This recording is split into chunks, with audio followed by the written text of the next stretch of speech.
Et bonjour à tous les amis, bienvenue sur Pronocrypto, j'espère que vous allez bien. Pronocrypto c'est quoi pour ceux qui ne me connaissent pas? C'est une chaîne consacrée, comme son nom l'indique, à la crypto-monnaie. Et tous les jours je vous fais une petite analyse technique du Bitcoin, de l'Ethereum et des autres crypto-monnaies. Donc si tu veux que j'analyse une certaine crypto, n'hésite pas à me laisser un commentaire à la fin de cette vidéo. On va faire un peu le tour des actus également pour savoir ce qui se passe dans le monde de la crypto. Si c'est un programme qui te plaît, n'hésite pas à t'abonner avec la petite cloche de notification. C'est gratuit, ça coûte rien. Et le pouce bleu, ça fait toujours plaisir. Merci beaucoup. Allez, c'est parti. Juste, je voudrais rappeler que je ne suis pas conseiller financier, ce n'est pas mon métier, je ne suis pas analyste technique. Je fais ça, je partage ma passion, c'est gratuit, ça coûte rien pour vous. Et je vous demande juste de faire attention à vos portefeuilles. Le marché de la crypto, c'est un marché très volatile, donc n'investissez que ce que vous n'êtes prêt à perdre. Allez, c'est parti, let's go. Et comme d'habitude, je commence avec la carte thermique. Et aujourd'hui, on peut voir qu'on est dans le vert foncé pour le Bitcoin avec 41 000 dollars. On a fait 5,68% en plus. L'Ethereum, il est à 2784 dollars avec plus 4%. Le BNB, 340 dollars. Le ADA à 1,39. Le XRP à 0,74. On a le VET qui remonte très fortement, il est aux alentours des 9 centimes de dollars. Très belle performance du Theta également, il est à 7 dollars quasiment avec plus 16%. On est bien, on est bien, on est très très bien aujourd'hui. Les portefeuilles se portent bien. Je vais commencer un petit article de Cointelegraph qui nous parle de Vitalik, qui nous fait un petit retour de la mise à jour d'hier. Donc mise à jour réussie, ETH à Londres avec la mise à jour EIP 1559 les amis, qui consiste à réduire les frais de gaz quand vous faites des transactions Ethereum, puisque les frais de gaz étaient très chers, je vous en ai déjà parlé. Donc mise à jour réussie, et ce qui lui donne beaucoup de confiance pour le projet Ethereum ETH 2.0 qui est à venir d'ici la fin de l'année, voire début 2022. Tout ça, c'est bon signe. Et donc, je vous laisse lire l'article sur Cointelegraph, petit article de Vitalik. On a également Cryptos qui nous a fait une interview de Vitalik qui parle très très bien le français. Donc, je vous mets le lien dans la description. C'est sur YouTube. Et donc il nous parle de son retour d'expérience sur Ethereum, son rapport avec les projets, les prochaines grandes étapes pour Ethereum, et est-ce que Ethereum est trop centralisé. Donc tout ça, il en parle dans cet article, dans cette interview qui a été faite par Cryptost. Très très belle interview, surtout que c'est en français, et c'est très rare hein, que les étrangers comme ça parlent très très bien le français. Donc ça fait plaisir. Cryptost également qui nous met que JP Morgan, un géant bancaire, continue de montrer sa confiance pour le secteur des crypto-monnaies. Il propose désormais un fonds Bitcoin pour ses clients les plus fortunés. Et quand les grosses institutions comme ça proposent des idées pour le Bitcoin, eh ben, autant vous dire que c'est que des bonnes nouvelles.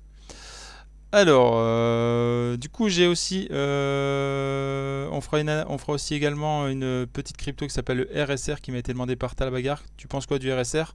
On fera d'analyse technique. J'ai trouvé un très bel article, je vous mets le lien dans la description de Captain Crypto qui nous parle très bien du projet. Comme ça, je vous laisserai aller lire l'article pour voir si le projet, je vous laisse vous faire une idée hein, de à quoi correspond le projet et si vous pensez que c'est un projet qui a un peu d'avenir. Allez, c'est parti, on vient à l'essentiel. Le Bitcoin, les amis, qu'est-ce qu'il nous a fait hier?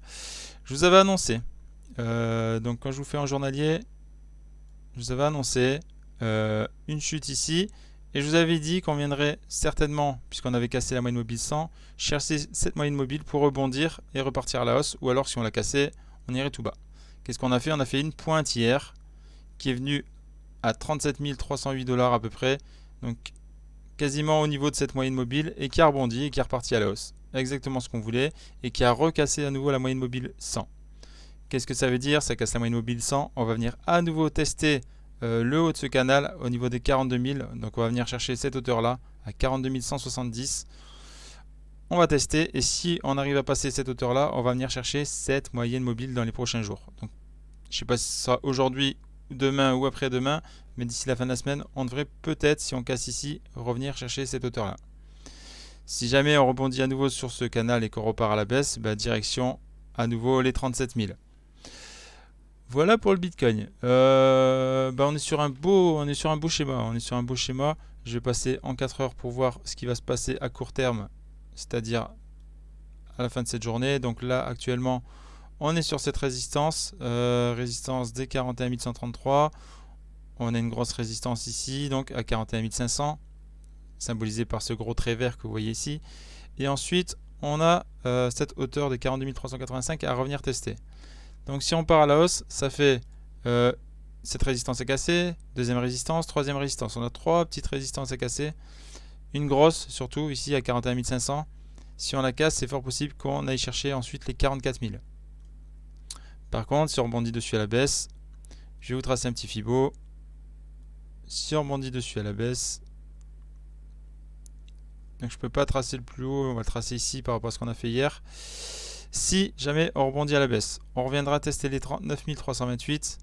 Est-ce que 39 328 c'était une résistance? Oui, c'était une résistance ici, donc on viendra chercher ce support ici.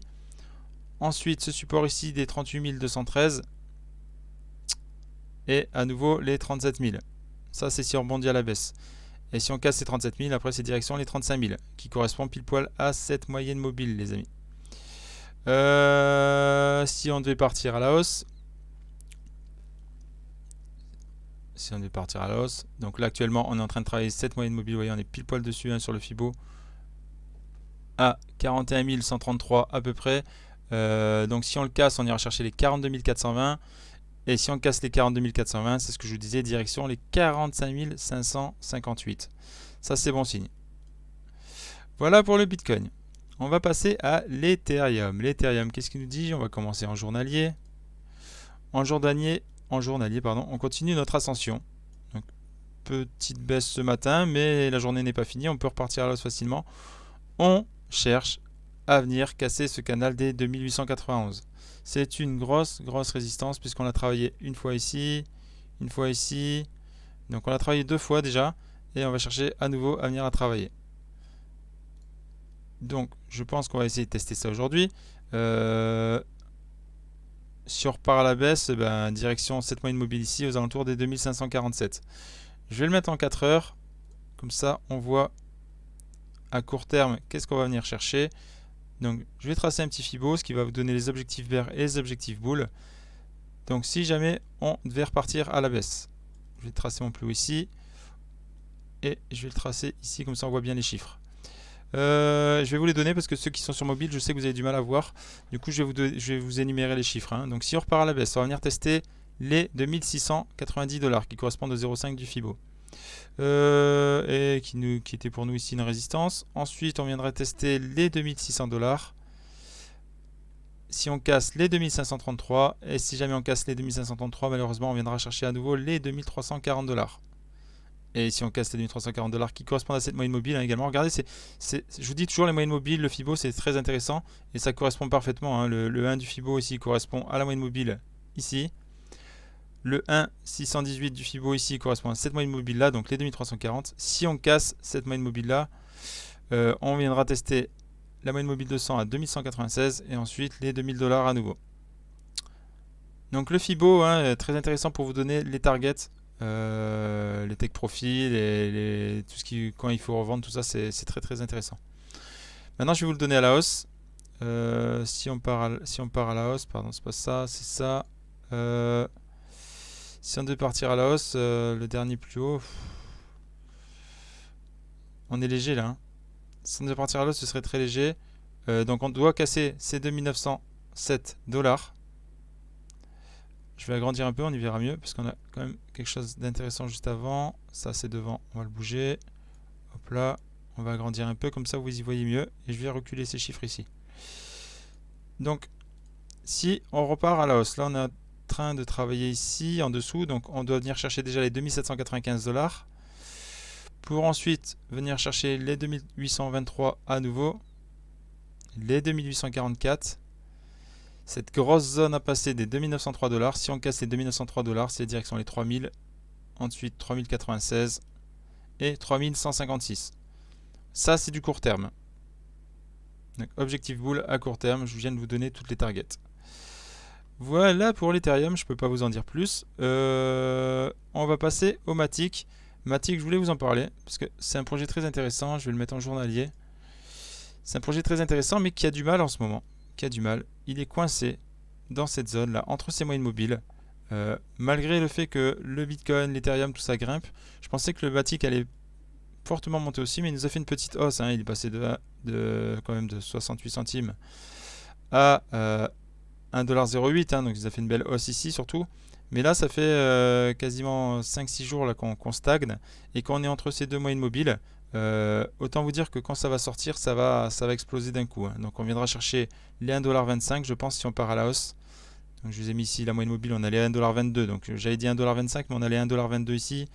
On avait beaucoup de résistance ici aux alentours des 1,18$.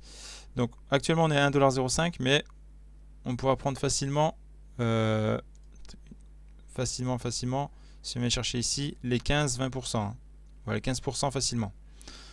Donc attention, si le Matic part, voilà, à surveiller de près. Tout va dépendre également du Bitcoin, hein. Si le Bitcoin rechute évidemment, le Matic viendra à nouveau chercher les 95 centimes, c'est-à-dire cette moyenne mobile ici. Et si par à la hausse, il viendra chercher entre les 1,18$ et 1,20$, 1,22$. Donc, pour ceux qui sont sur le Matic, à surveiller de très près. Je voulais parler du Super, sur lequel j'ai fait quelque chose de très intéressant.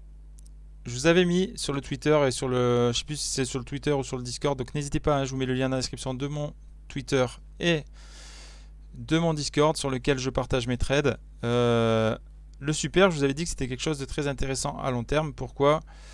Parce qu'on avait chuté énormément. Je vous le montre ici. Voilà, on avait chuté énormément. On avait fait moins 80%. On remonte légèrement, mais là qu'il était prêt à exploser. Et qu'il y a des trades intéressants à prendre. Je vais vous le ragrandir. Je vais vous le ragrandir à nouveau. Et hier, j'ai fait quelque chose pour vous dire que le Fibo il est vraiment exceptionnel. Donc je vous avais dit que j'allais trader le Super. Je vous ai dit que j'allais trader le Super ici aux alentours des 0,700 à peu près. 0,683, voilà. Je vous ai dit que j'ai pris un trade ici. Et j'avais tracé le Fibo. Et donc là, on est en 4 heures. J'avais tracé le Fibo en vous donnant les objectifs. Je crois que j'en avais parlé dans une vidéo, hein, les objectifs boule. Et moi, j'avais tracé Fibo ici. Et j'avais dit que je prendrais des bénéfices à 0,734, à 0,750 et à 0,795. Et ben, je pense que je pouvais pas faire mieux comme trade, donc tout a été revendu, bien sûr. Donc j'ai acheté ici, tout a été revendu. Maintenant, j'attends que ça baisse pour acheter plus bas. Je vais vous donner les objectifs bear pour ceux qui veulent suivre le même trade que moi. Je vous dis pas de le faire, hein. Je suis pas conseiller financier, comme je vous ai déjà dit. Mais pour ceux qui veulent, pour ceux qui sont déjà dessus, je vous avais donné ça. Donc, mon 0,722, mon 0,750 et mon 0,795 ont été pris. Les bénéfices pile poil. Et regardez, ça correspond pile poil au Fibo, hein. Hier, on a fait 0,796. Les bénéfices ont été pris à 0,795. Donc, vous pouvez vraiment pas faire mieux. Et après, ça a rechuté d'un coup. Donc, on a juste fait une mèche en plus, hein. C'est même pas qu'on a clôturé dessus. On a juste fait une mèche. Et pour vous dire que le Fibo, vraiment, il est vraiment exceptionnel, hein. Donc, le Fibo ici, on est à 0,750 sur la moyenne mobile. Le 0,734, on était ici, là, actuellement, sur le plus bas. 0,750, c'est normal, c'était la zone qu'on avait pris de base. Donc, on était très bien sur ce trade. Maintenant, ça repart à la baisse. Je ne l'ai pas short le marché, hein. Je l'ai joué en spot, c'est-à-dire que j'ai acheté et j'ai revendu. Je ne l'ai pas joué en marché futur. Donc, je l'ai joué simplement en marché spot. J'ai acheté ici et j'ai revendu ici. Enfin, ici et ici. C'est-à-dire que j'ai pris 30%, 30%, 30%. Maintenant, ce qui se passe, c'est que ça va baisser. Donc, vous voyez, on est revenu faire les pointes ici aux alentours des 0,786 qui correspondent à ce Fibo ici. Mais si on prend les objectifs bear, si on repart à la baisse, on va le faire dans ce sens-là. Donc, on était au plus bas ici. On va prendre la mèche du plus haut ici. Et vous voyez, on est vraiment pile poil dessus, hein. Ce matin, on a rebondi là ici dessus à 0,737. Exactement. Si on continue à casser, on viendra chercher les 0,723. Ensuite les 0,700 et enfin les 0,677. Pour ma part, une très bonne zone de rechargement, ça pourrait être ici entre les 0,602 et 0,677. Voilà. 0,677, vous pouvez me faire, pour ceux qui veulent le suivre, un premier palier d'achat si vous achetez en DCA et ensuite à 0,602. Ce qui me concerne, je vais en mettre un ici à 0,677 et encore on revient chercher le plus bas. Attention, qu'on peut aussi également ne pas descendre jusque là et s'arrêter à 0,703. Donc peut-être intéressant, surtout qu'on a cette moyenne mobile ici. Donc c'est pas impossible que le super descende là et vienne rebondir sur cette moyenne mobile. Donc aux alentours des 0,710 même. Donc peut-être que je vais mettre un palier d'achat à 0,710. On va faire ça pour assurer le coup. Parce qu'ensuite je pense que ça va exploser. Mais là il est en train de rebaisser. 0,710. Ensuite un palier d'achat à 0,677.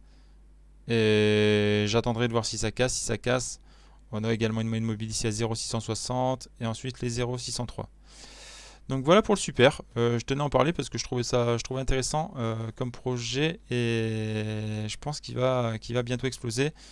Je vous en avais parlé déjà quand on était ici, il me semble. Et vous voyez, il est monté, il est redescendu un petit peu. Ça peut être le super, un projet super. Donc voilà, je vous laisse aller étudier le projet et vous me direz ce que vous en pensez dans les commentaires. Le Alice que j'arrête pas de vous dire qu'il est très facile à trader. Donc il monte, il descend, il monte, il descend, il monte, il descend. Donc il est descendu, il repart à la hausse. Par contre il fait un espèce de triangle bizarre. Donc là il commence à devenir de moins en moins intéressant à trader.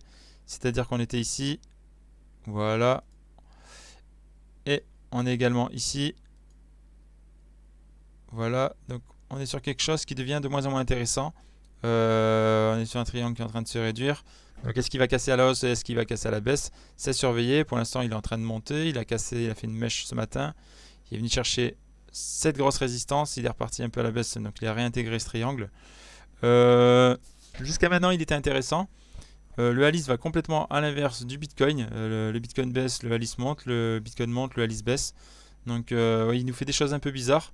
Donc à surveiller le Alice. Je vais laisser ce triangle comme ça pour voir demain où ça en est. On va travailler entre ces deux moyennes mobiles là, je pense, aujourd'hui. Entre les 12,63$ et les 13,32$. Et il va essayer de chercher son chemin, c'est-à-dire à la hausse ou à la baisse. À surveiller, sachant que s'il part à la hausse, il risque de partir d'un coup. Ou s'il part à la baisse, pareil, hein, s'il casse là, il viendra chercher les 11,20$. Et ensuite, s'il casse les 11,20$, les 8,63$. Puisque c'est un actif qui a fortement monté, mais qui peut facilement rebaisser. Il est très très volatile. Attention, hein, regardez, il est fortement monté d'un coup. À surveiller maintenant qu'il repart en baissier, qu'il ne vienne pas chercher des liquidités ici. Donc avec cette moyenne mobile, on a un creux ici au niveau des voilà. Au niveau des volumes, on a un creux ici, on a un creux ici qui correspond pile poil aux moyennes mobiles. Donc est-ce qu'il va repartir à la baisse? À surveiller de près. Qu'est-ce qu'on avait d'autre? Le RSR. Donc on m'avait demandé d'analyser le RSR. Je vais regarder en journalier du coup ce que ça donne le RSR. En journalier, comment on est? Comment on est? Le RSR, on avait connu un top ici aux alentours des 0,11,90$, quelque chose comme ça. Et on a fait une belle chute, on va analyser ça de suite. On a fait une petite chute de 85%, ce qui est normal pour une altcoin quand le Bitcoin chute de 60% ou 50%. Donc c'est vrai que le Bitcoin avait bien chuté, du coup les altcoins ont chuté également. Donc on ne peut pas lui en vouloir de la chuter, ça correspond pile poil, 17 avril, donc ça correspond pile poil à la chute du Bitcoin. C'est tout à fait normal. Maintenant, on peut dire qu'il aura une tendance très intéressante également. Il est en hausse depuis le 21 juillet. Et comme l'Ethereum ou comme le Bitcoin, il monte, ça fait 1, 2, 3, 4, 5, 6, 7, 8. Ça fait une quinzaine de jours qu'il est reparti à l'os. Il est actuellement en train de travailler sur la moyenne mobile 100 en journalier. Est-ce qu'il va la casser? Je vais agrandir un peu. Est-ce qu'il va la casser? Il a cassé déjà. Il a cassé. Il a clôturé dessus hier, pile poil. Là, il est en train de la casser. À voir en fin de journée s'il clôture au-dessus ou s'il rechute pile poil dessus. Ça va être très important de regarder à la fin de la journée où il en est le RSR. S'il casse cette moyenne mobile là, après il va aller chercher la prochaine moyenne mobile ici, qui correspond au gros creux du volume profile, aux alentours des 0,05292. Ce qui nous ferait, si il va aller chercher d'ici à ici, un 32%. Donc oui, le RSR peut être très intéressant à condition qu'il casse ce soir cette moyenne mobile. Voilà. Donc à surveiller de près ce soir pour la personne qui m'a demandé le RSR. Par contre, s'il repart à la baisse, on va tracer un petit Fibo. S'il repart à la baisse, il viendra chercher à nouveau les 0,02 centimes. Sachant qu'il y a quand même ici un gros support à 0,03 à surveiller. À surveiller de près. Voici les objectifs bear. Les objectifs boules, bah, déjà aller chercher cette moyenne mobile ici, qui nous ferait 32%, ce serait déjà pas mal. Voilà pour le RSR. Un petit tour sur le AXS. Le AXS, qu'est-ce qu'il nous fait? Donc le AXS qui est en train de... Voilà, il se cherche. Il se cherche. On est autour des 42 $. Comme je vous avais dit, je trouve ça un peu cher. Moi, ça m'intéresse d'en acheter parce que je vais commencer à jouer sur le jeu Axis. Et donc, on en a besoin pour faire des brides. Les brides, c'est faire copuler les petites bestioles pour faire des petits et puis ensuite les revendre sur le marché.